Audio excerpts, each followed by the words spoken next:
dedicate ko sa lahat ng mothers, especially to my mother po. Pinamagatan ko po itong spoken power ko na to na ilaw ng tahanan.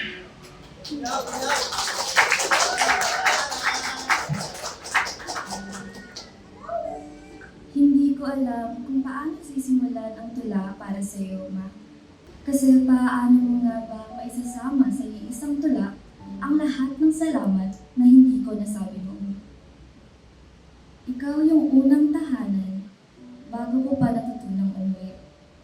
Ikaw yung unang kumampi kahit minsan ako naman talaga yung mali.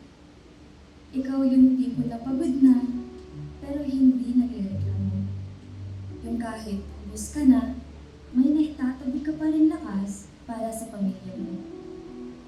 Minsan naiisip ko, paano mo nagagawang umiti kahit ang dami mong iniinda?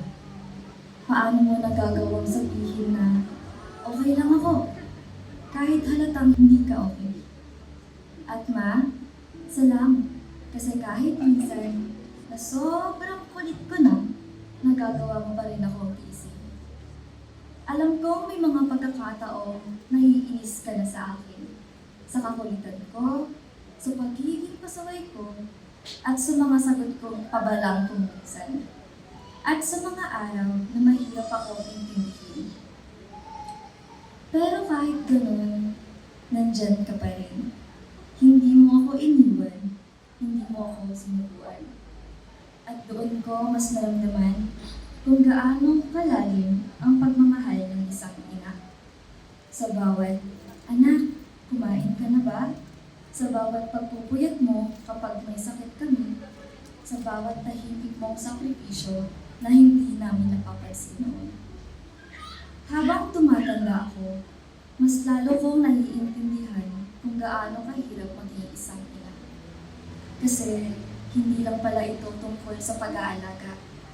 Ito pala yung paulit-ulit mong pinipiling maging matatag kahit wala nang natitira para sa sarili mo. Alam ko hindi ako mahilig magsabi ng I love you.